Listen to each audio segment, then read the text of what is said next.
Hello मेरे प्यारे बच्चों, स्वागत है आपका अपने YouTube चैनल में डेफिनेट सक्सेस पाठशाला। मैं हूं आपका मैथमेटिक्स मेंटर पुष्पक सावलिया। और आज जैसा कि हमने आपसे प्रॉमिस करा था वैसा ही हम लेके आए हैं मोस्ट इम्पॉर्टेंट क्वेश्चन का lecture on chapter 1 real numbers. तो ये है हमारा लेक्चर 7। इसके प्रीवियसली जितने भी लेक्चर्स थे उसमें हमने चैप्टर नंबर 1 के सारे theory portion, solve example and questions, all the exercise सब कवर कर लिया है। एंड फाइनली हमारा लास्ट लेक्चर है रियल नंबर का, जिसमें हम लाए हैं बोर्ड एग्जाम के हिसाब से बच्चों, बोर्ड एग्जाम के हिसाब से मोस्ट इंपॉर्टेंट क्वेश्चंस। ओके, चलिए तो चालू करते हैं discussion. Question number 1, find the largest number which divide 70 and 125 leaving reminder 5 and 8 respectively. तो इस क्वेश्चन को अच्छे से समझने की कोशिश करते हैं ताकि हम कंसेप्ट को पकड़ सके। देखो क्या कहा गया है कि एक ऐसा लार्जेस्ट नंबर ढूंढना है which divide 70 and 125 leaving reminder 5 and 8, जो 70 और 125 को डिवाइड करे लेकिन कंप्लीटली डिवाइड नहीं करेगा, वो रिमाइंडर लीव करेगा। कितना रिमाइंडर लीव करेगा? जब हम 70 से उस नंबर को डिवाइड करेंगे तो रिमाइंडर 5 बचेगा, और जब 125 से उस नंबर को डिवाइड करेंगे तो रिमाइंडर 8 बचेगा। क्वेश्चन समझ में आया आपको? एक ऐसा नंबर ढूंढना है, ओके, विच डिवाइड्स 70 एंड 125। जब इन दोनों से डिवाइड करें तो रिमाइंडर क्या बचेगा? 5 एंड 8। रिमाइंडर बचेगा बेटा 5 एंड 8। ओके, तो इस क्वेश्चन का कंसेप्ट समझो आप। हम क्या करेंगे बच्चों, जो रिमाइंडर बच रहा है, जैसे 70 से कर रहे हैं तो 5 रिमाइंडर बच रहा है बच्चों, तो हम क्या करेंगे 70 में से 5 को सब्ट्रैक्ट कर देंगे। भाई 70 नंबर है, उसमें से रिमाइंडर को माइनस कर देते हैं। हमारा नंबर 70 है, उसमें से माइनस रिमाइंडर, तो दैट मीन्स 70 माइनस 5, तो यहाँ बचेगा 65। यहाँ क्या आया बच्चों? 65 नंबर मिला। और वही नंबर जब हम कर रहे हैं बाय 125, ओके, विच डिवाइड्स 125, तो रिमाइंडर बचेगा 8। तो हम क्या करेंगे बच्चों, 125 में से भी एक काम करते, रिमाइंडर को माइनस कर लेते हैं। तो 125 में से रिमाइंडर हमारा 8 बच रहा है, उसको सब्ट्रैक्ट करा, ये आ गया हमारा 117। ओके, तो अब आप खुद बताइए कि एक ऐसा number, okay, which divide 70 and 125 living reminder 5 and 8। अब हमने दोनों रिमाइंडरों को ही माइनस कर दिया। भाई अब तो रिमाइंडर कुछ नहीं बचना चाहिए, इसका मतलब 65 और 117 को वो कंप्लीटली डिवाइड कर दे। भाई एक ऐसा नंबर ढूंढ लो जो 65 और 117 को कंप्लीटली डिवाइड कर दे। ओके, इसका मतलब वो नंबर 65 और 117 का HCF होगा। भाई वो नंबर 65 और 117 का HCF ही होगा ना, भाई फैक्टर ही होगा ना, क्योंकि फैक्टर कंप्लीटली डिवाइड कर देगा। भाई 65 का और 117 का जो कॉमन फैक्टर रहेगा वो इन दोनों को कंप्लीटली डिवाइड कर देगा। तो हम यहाँ पे क्या निकालेंगे बच्चों? हम निकालेंगे यहाँ पर HCF ऑफ 65 एंड 117 बच्चा। तो वो क्या करेगा? इन दोनों को तो कंप्लीटली डिवाइड कर देगा, लेकिन जब उससे हम 70 और 125 बेटा इससे डिवाइड करेंगे तो रिमाइंडर बच जाएगा 5 एंड 8। रिमाइंडर बच जाएगा 5 एंड 8। तो 65 को प्राइम फैक्टराइज करा जाए बच्चों, क्या आ रहा है? Let's see. 5 ones are 5 and 55, 3s are 15 and 13 ones are 13 and we have 117 here बच्चा। 117 किससे जाएगा? ये 3 से जाएगा।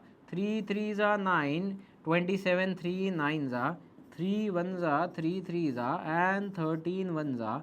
तो 65 can be written in the form of 5 into 13, दोनों की पावर 1 in 1, सही बात है। and 117 can be written in the form of 3 की पावर 2 into 13 की पावर 1, सही है बच्चों, समझ में आया? अब मुझे इन दोनों का क्या निकालना है? HCF निकाल दो सर। हाईएस्ट कॉमन फैक्टर क्या बताया था मैंने? HCF कैसे निकालते हैं? कॉमन फैक्टर ले लो, कॉमन प्राइम फैक्टर। 5 13 3 13, तो दोनों में 13 13 है, कॉमन फैक्टर ले लिया। और कॉमन फैक्टर में उसकी पावर कैसी होनी चाहिए? HCF की बात करें तो पावर छोटी होनी चाहिए, स्मॉलेस्ट पावर। अब दोनों के ऊपर पावर 1 1 ही है तो ठीक है 1 ही ले लेंगे। तो 13 आ गया बच्चों, 13 आ गया। इसका मतलब एक नंबर हमको ये मिल गया 13। अब आप खुद देखो, 13 के टेबल में 65 भी आता है, 13 के टेबल में 117, इसका मतलब जब हम 13 से डिवाइड कर रहे हैं 65 को तो रिमाइंडर 0 बचेगा, और 13 से डिवाइड करें 117 को तो भी रिमाइंडर 0 बचेगा। लेकिन जब 13 से हम 70 को डिवाइड करेंगे तो क्या होगा, 13 5 65, लेकिन रिमाइंडर बचेगा 5। 13 से जब 125 को डिवाइड करेंगे 13 इंटू 9 कितना होगा 117, तो रिमाइंडर बचेगा 125 माइनस 117, 8 बच गया। इसका मतलब और करेक्ट आंसर इज 13। हमारा जो आंसर है वो है 13। ओके, तो हमको ढूंढना था एक लार्जेस्ट नंबर जो 70 और 125 को जब हम डिवाइड कर रहे हैं, यहाँ पे 70 डिवाइड बाय 13, 125 डिवाइड बाय 13, तो रिमाइंडर बच रहा है 5 और 8। तो इस क्वेश्चन का पीछे का कंसेप्ट आप समझ गए। हमने क्या करा, दोनों नंबर में से रिमाइंडर माइनस करा, और जो हमको नंबर मिले 65 और 117, भाई उससे तो कम्प्लीटली डिविजिबल रहेगा ना भाई, उससे जब हम डिवाइड करेंगे तो कम्प्लीटली डिवाइड कर देगा वो 65 एंड 117 को। सही बात है। चलिए, तो ये है इस क्वेश्चन का concept, very very important question. आगे बढ़ो बच्चों, question number 1 done, 1 down. Question number 2, prove that √2 plus √3 is an irrational number. हमको √2 एंड √3 को बताना है is an irrational number.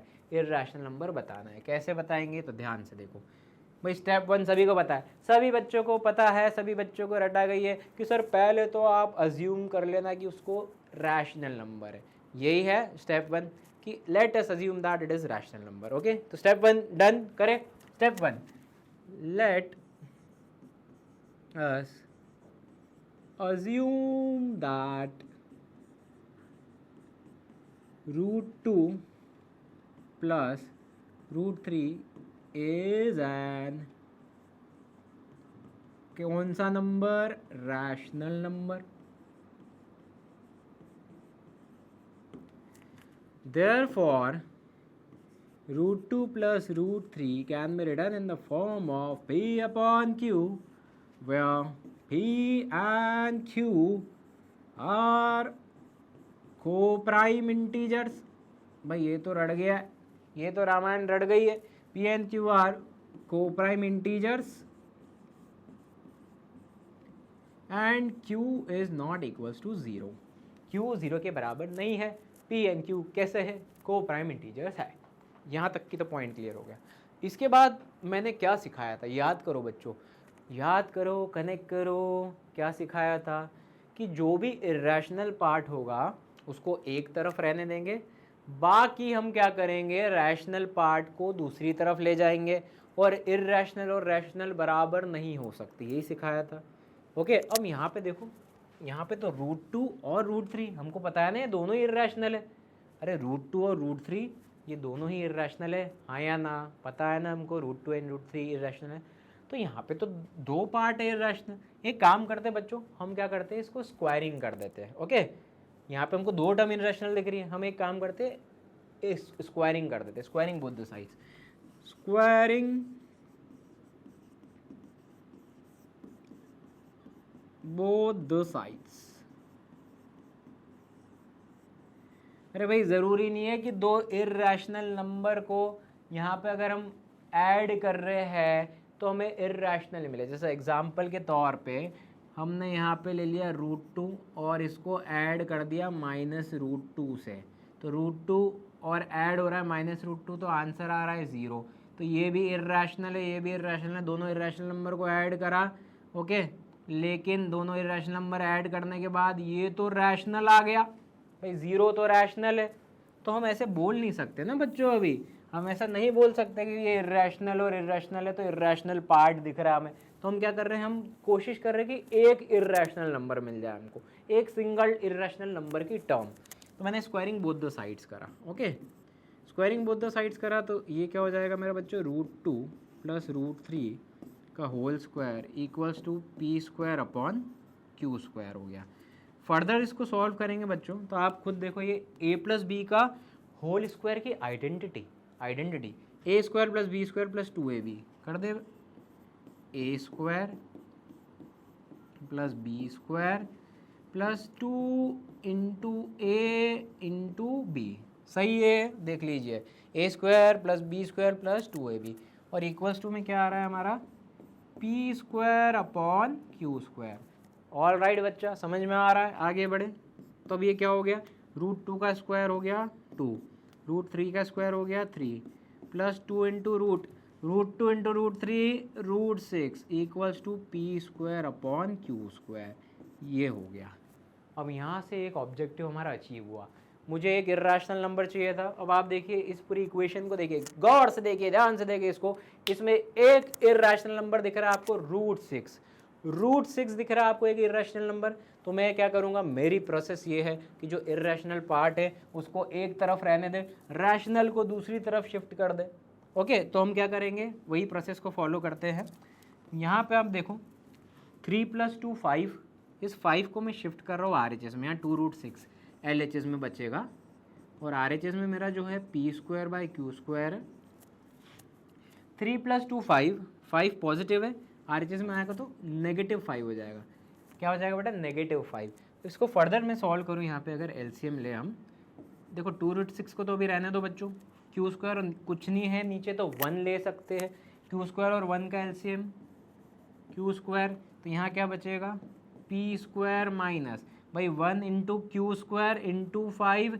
Okay, दोनों को डिवाइड करा, क्यू स्क्वायर आएगा इंटू 5 तो जाएगा 5 क्यू स्क्वायर। तो बच्चों ध्यान से देखिए हमको कौन सी इक्वेशन मिली, 2√6 equals to P square minus 5 q square upon Q square, ये मिल गई है।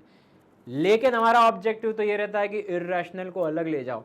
इर्रेशनल तो √6 है, उसको अलग रखो। इसके साथ तो अभी 2 भी जुड़ा है ना भाई, मल्टीप्लाई बाई 2 भी है, तो ये 2 को भी तो शिफ्ट करना पड़ेगा कि नहीं, 2 को भी ट्रांसपोज कर दो नीचे, क्यू स्क्वायर के साथ कर दे।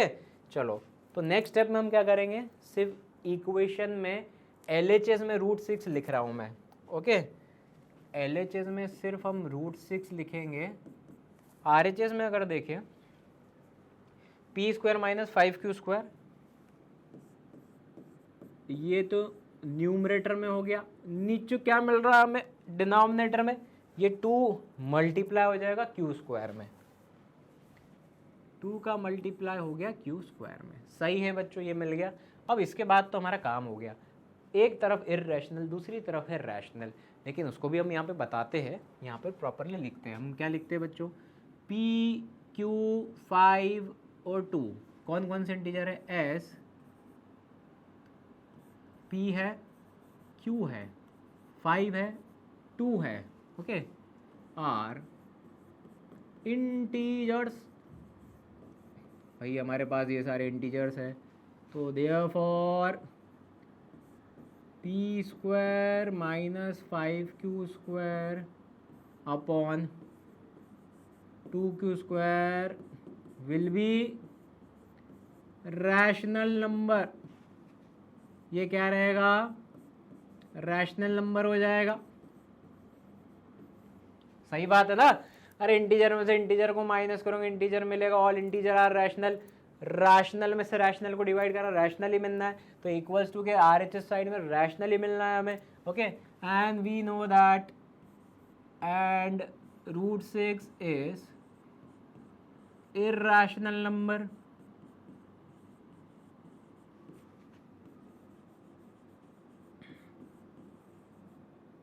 भाई √6 एक इर्रेशनल नंबर है, तो हम यहाँ पे क्या लिखेंगे बच्चों, इर्रेशनल नंबर मिला है LHS में, RHS में मिला है rational. Okay, irrational number can not be equal to rational number. भाई कैसे इर्रेशनल और रैशनल बराबर हो जाए, गलत बात है, ये तो नहीं हो सकते। तो इर्रेशनल नंबर बच्चा can not be equals to rational number. Okay, irrational rational, तो इसका मतलब है हमने जो करा है वो कुछ गलत करा है, हमारा अजम्पशन रॉन्ग है। ओके, तो हम यहाँ पे देखेंगे कि इर्रेशनल रैशनल के बराबर तो हो ही नहीं सकता, दैट मीन्स यहाँ जो हमने अज्यूम करा है वो गलत है। तो हम लिख देंगे हमने क्या अज्यूम करा था, √2 + √3 को रैशनल करा, तो अजम्पशन गलत है। तो बच्चों यहाँ लिख देंगे therefore our assumption is wrong and √2 + √3 is irrational number. भाई कैसा नंबर होगा ये? Irrational number. Okay, perfectly done, solution खत्म। कंसेप्ट समझ में आ गया आपको? कंसेप्चुअली कैसे हमने इसको समझाया है, कैसे करा है, एक एक स्टेप आर वेरी इंपॉर्टेंट। सारी स्टेप आप लिखना इन बोर्ड एग्जाम, भाई लिखने के मार्क्स से बोर्ड एग्जाम है। ओके, क्लियर है बच्चों? तो एक इर्रेशनल नंबर रैशनल के बराबर नहीं हो सकता है, इसका मतलब हमारा अजम्पशन गलत हो गया, और √2 + √3 क्या हो गया? एक इर्रेशनल नंबर हो गया। आगे बढ़े नेक्स्ट क्वेश्चन की तरफ। Okay, so we have a word problem here. There are 104 students in class 10 and 96 students in class 9th in a school. In a house examination, the students are to be evenly seated in parallel rows such that no two adjacent rows are of the same class. भाई 10th और 9th जो है उनके बच्चों को हमको parallel रोज में बिठाना है, such that no two adjacent rows are of same class. Same class के एडजेसेंट रोज नहीं होनी चाहिए, ये कहा गया है। Find maximum number of parallel rows of each class for seating arrangement. हमको ये बताना है कि 10th क्लास के बच्चों की कितनी रो बन रही है, 9th क्लास के बच्चों की कितनी रो बन रही है। Okay, maximum number of parallel rose for each class. Find number of students of class 9th and 10th in a रो।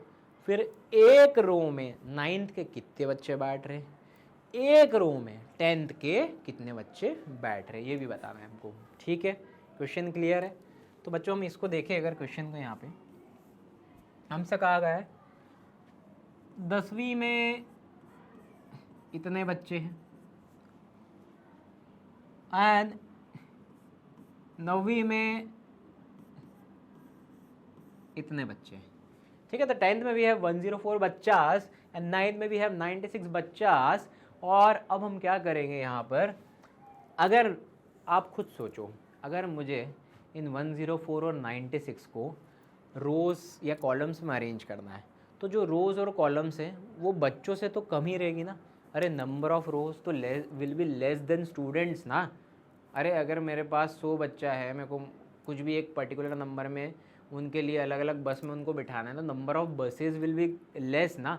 अगर उनको मैंने अलग अलग रोज़ में बिठाना है तो नंबर ऑफ़ रो तो बच्चों से कम रहेगा ना। तो मैंने आपको क्या कंसेप्ट बताया था वर्ड प्रॉब्लम का, कि अगर हमको लग रहा है कि गिवन डेटा से छोटा आंसर आना चाहिए तो हम HCF निकालेंगे। तो हमको पता है कि 104 और 96 तो क्या है, स्टूडेंट्स हैं, और इनकी जो रो बनेगी वो ऑब्वियसली टोटल स्टूडेंट से तो कम ही बनेगी, नंबर ऑफ रोज तो कम ही रहेगी, तो आंसर छोटा आना चाहिए। तो क्या निकालेंगे हम, HCF निकालेंगे। तो सबसे पहले हम किसका HCF निकालेंगे, 104 और 96 का।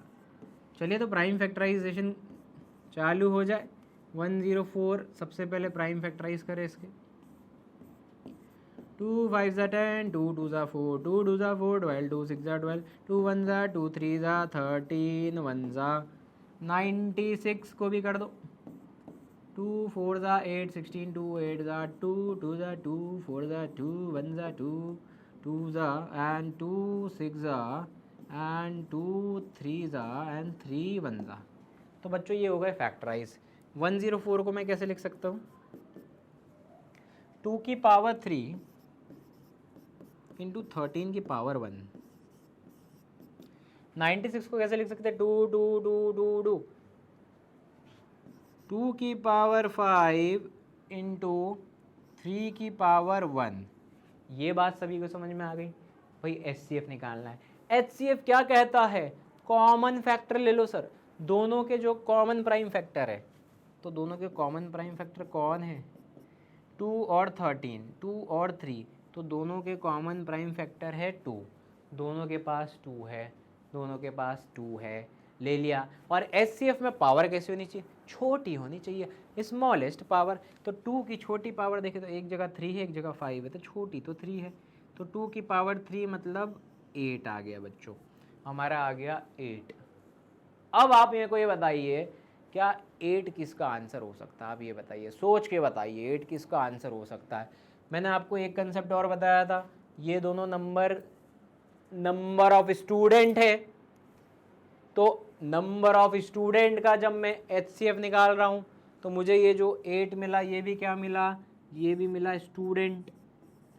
कोई कोई बच्चा क्या करता है, पॉइंट ऑफ एरर समझे यहाँ गलती कर देता है, वो बोल देता 8 रोज, है ना, ये निकाल लिया 8 और find the number of parallel रोज, तो बोलेगा सर HCF 8 आ गया, 8 रोज, 8 रो बन जाएगी। अरे गलत है भाई, आप स्टूडेंट का HCF निकाल रहे हो तो आपको स्टूडेंट मिलेगा, आपको स्टूडेंट मिलेगा, 8 स्टूडेंट मिल गए।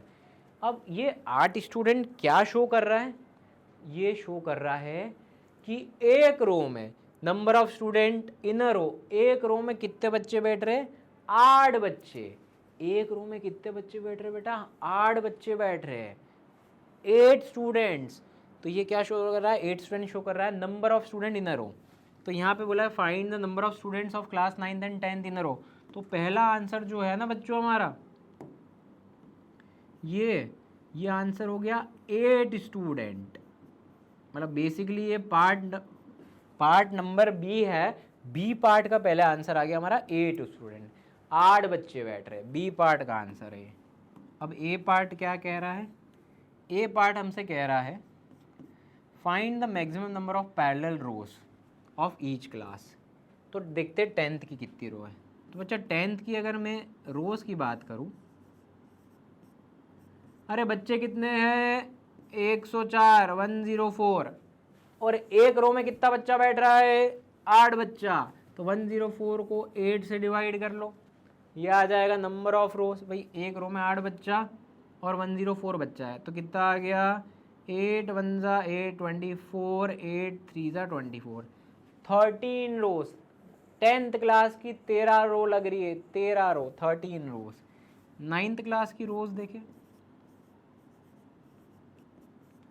96 बच्चा है, एक रो में 8 बच्चा बैठ रहा है, तो 96 को 8 से डिवाइड कर लेंगे ना, नंबर ऑफ रोज मिल जाएंगे।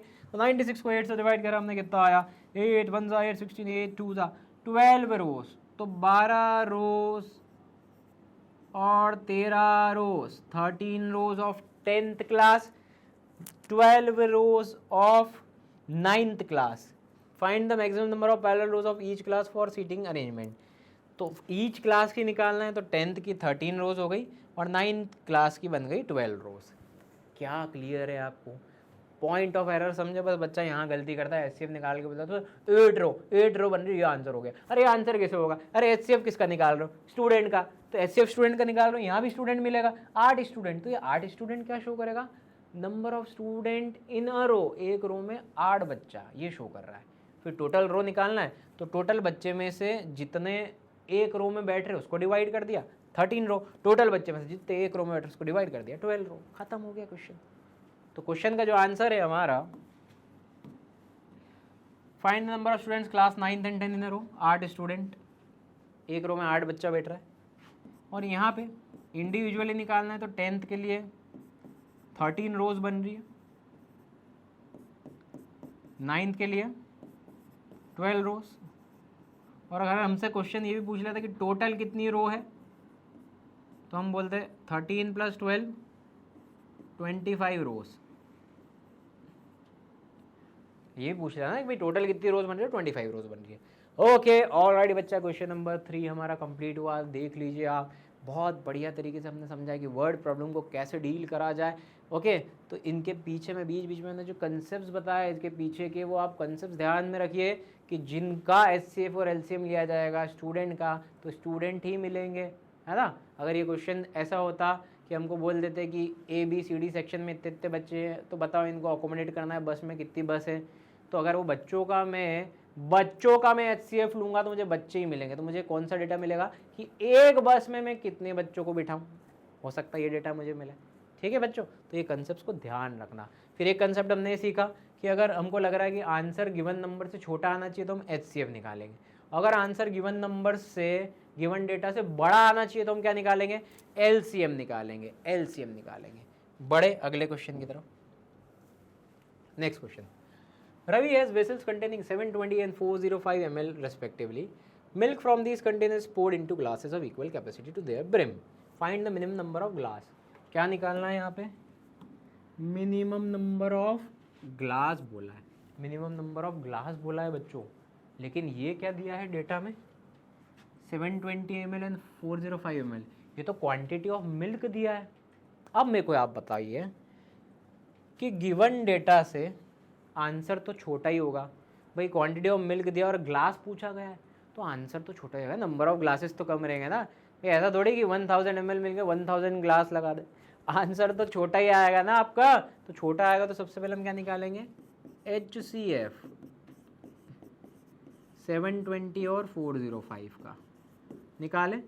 तो इसके लिए हमको क्या करना पड़ेगा, इसके लिए सर हमको करना पड़ेगा prime factorization of 720 and 405।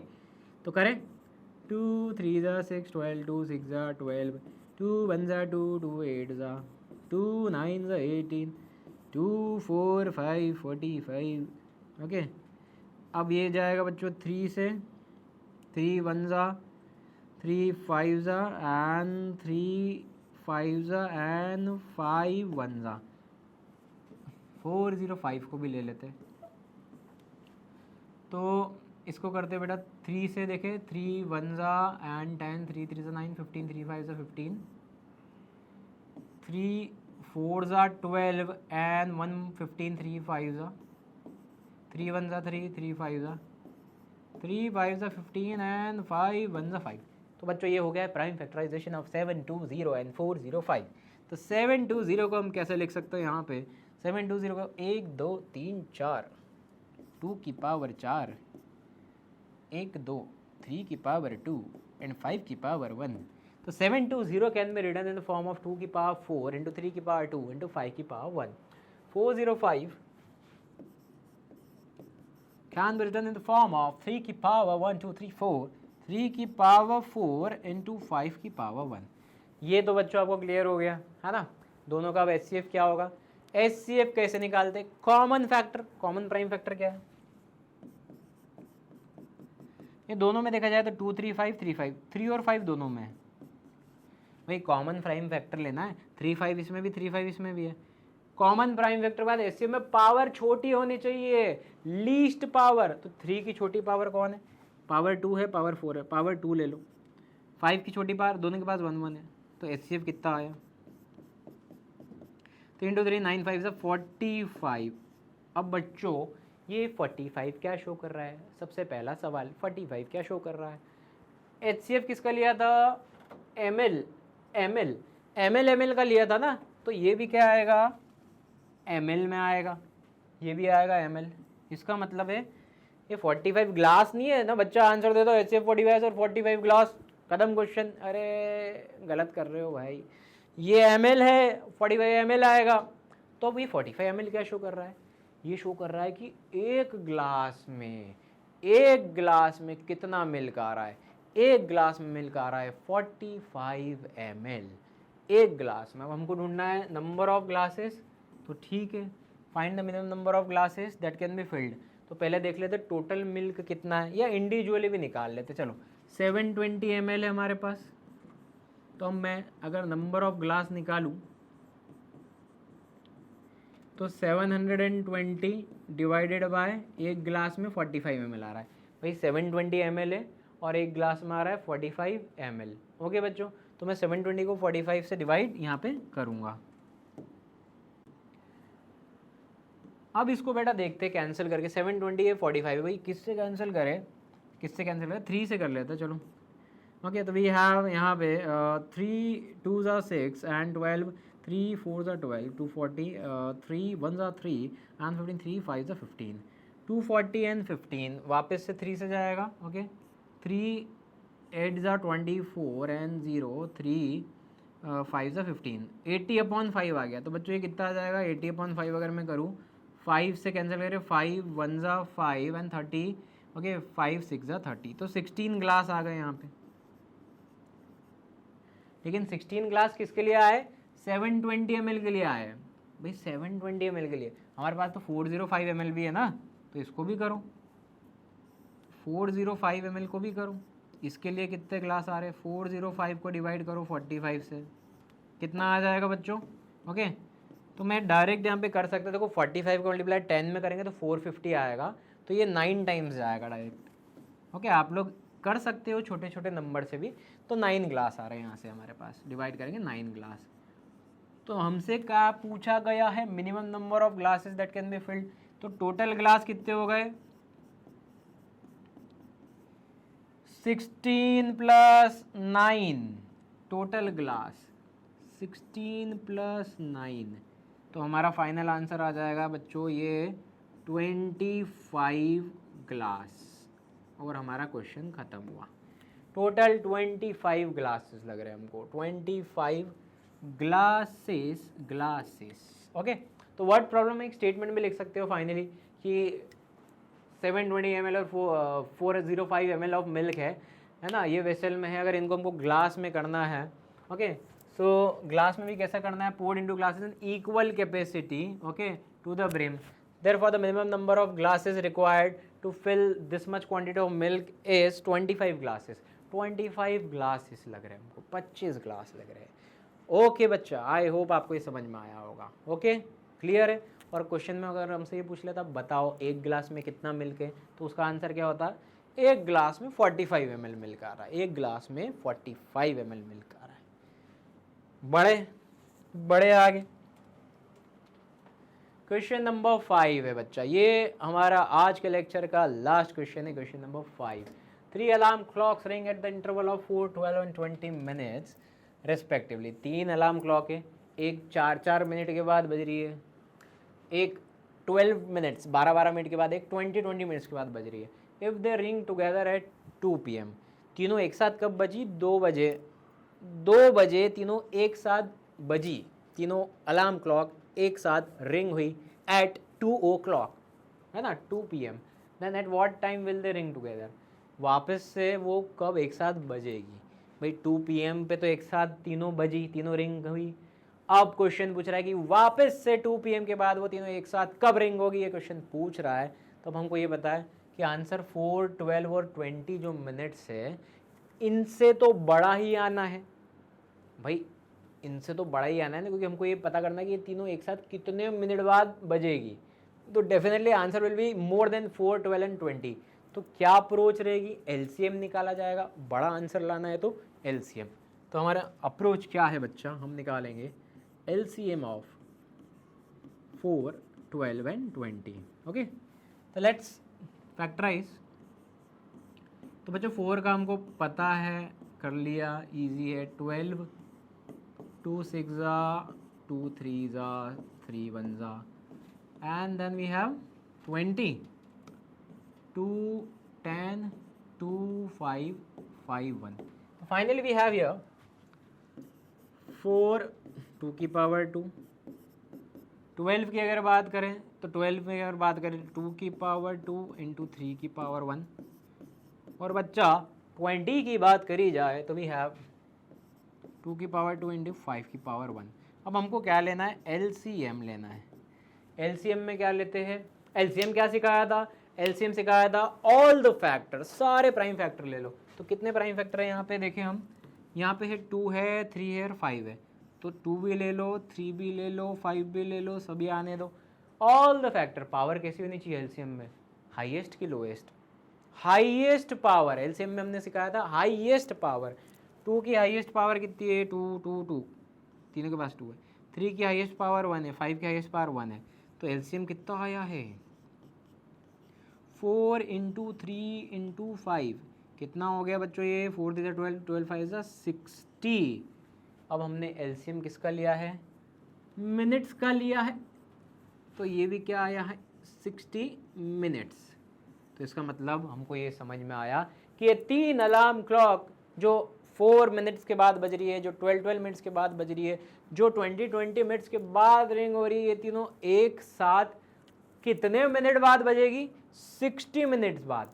60 minutes बाद they will ring together after 60 minutes. तो हमसे कहा गया था समय, तो 2 PM पे तो एक साथ बज रही है, इसमें आफ्टर 60 मिनट्स वापस से रिंग करेगी, तो 60 मिनट इसमें जोड़ लो। 60 मिनट की अगर हम बात करें तो 60 मिनट कुछ नहीं होता है, 1 घंटा होता है, 1 आवर। तो 2 बजी है, 1 घंटे बाद कितनी बजेगी, यहाँ बजेगी 3 o'clock 3 PM। तो हमारा आंसर क्या होगा बच्चों, this is a final answer that अगर 2 बजे 2 PM ये सब एक साथ बज रही थी तो नेक्स्ट टाइम फ्रेम क्या होगा जब ये तीनों एक साथ बजेगी, वो आंसर रहेगा 3 PM। 3 बजे एग्जैक्ट 3 PM ये तीनों एक साथ बजेगी, एक साथ रिंग करेगी। ओके, तो एट व्हाट टाइम पूछा था, टाइम हमने बता दिया 3 PM। और अगर ये पूछता कि कितने मिनट बाद, तो उसका आंसर होता 60 मिनट। 60 मिनट्स के इंटरवल से वो एक साथ बजे। लेकिन हमसे तो टाइम पूछा था तो हमने टाइम बता दिया भाई, जो 2 PM था उसमें 60 मिनट ऐड कर लिया। ठीक है बच्चों, ऑल राइट, समझ में आ गया है आपको, क्लियर है? तो हमने कुछ अच्छे क्वेश्चन आज इंपॉर्टेंट क्वेश्चन बोर्ड एग्जाम के हिसाब से इस लेक्चर में कवर करे हैं। And finally a lecture is over. और हमने इन सारे लेक्चर्स में आप देखो रियल नंबर के सारे कंसेप्ट, क्वेश्चंस और एग्जांपल और कुछ special questions for board exam भी कवर करे हैं। तो पूरा रियल नंबर आपका बहुत अच्छे से मैंने कवर करवा दिया है। तो आप लोग बिल्कुल हम पे भरोसा रखिए, हमारे साथ चलिए पैरेलली बैक टू बैक। जैसे ही हमारे लेक्चर्स अपलोड हो रहे हैं देखते जाइए। हमारा दावा है, चैलेंज है कि आप पूरे नंबर स्कोर करेंगे। जितनी भी आपकी एग्ज़ाम्स होगी, PT1, हाफ ईयरली और बोर्ड एग्ज़ाम, पूरे नंबर 100 on 100 आप स्कोर करेंगे बच्चों। बस साथ में जुड़े रहिए हमसे। ओके, तो आपको आज का लेक्चर अच्छा लगा है तो लेक्चर को ज़्यादा से ज़्यादा शेयर करिए। ओके, लाइक करिए, चैनल को सब्सक्राइब करिए, अपने दोस्तों तक ज़्यादा से ज़्यादा लेक्चर पहुँचाइए। और जो हमारे बच्चे हैं नीट के एस्पिरेंट्स 11th-12th के, उनके लिए एक बढ़िया खबर है कि DSC डेफिनेट सक्सेस क्लासेस एक प्रोग्राम लाए हैं, ऑनलाइन फोकस प्लस प्रोग्राम, जिसमें नीट की तैयारी करवाएंगे हम क्लास 11th एंड 12th के बच्चों को। उसके फीचर्स कुछ ऐसा है कि डेली लाइव क्लासेस है, डाउट डिस्कशन है, 1-to-1 फैकल्टी से आप चैट कर सकते हो, साथ में नीट ओरिएंटेड आपके पेपर एग्जामिनेशन एंड इवेल्युएशन रहेंगे, और study material, premium study material आप तक नीट का पहुंचाया जाएगा बच्चों। ओके, तो ये हमारे बहुत अच्छे फीचर्स है for the batch online focus plus. तो आपके जो भी दोस्त हैं जो नीट की तैयारी कर रहे हैं, उन तक आप खबर पहुंचाइए कि नीट की तैयारी जोरों शोरों से चालू होने वाली है डेफिनेट सक्सेस क्लासेस पे ऑनलाइन फोकस प्लस प्रोग्राम के थ्रू। और फर्दर डिटेल यहाँ पे कुछ नंबर्स दिए हैं, link is in description box, आप इन पे कॉल करके पता कर सकते हैं फॉर फर्दर डिटेल।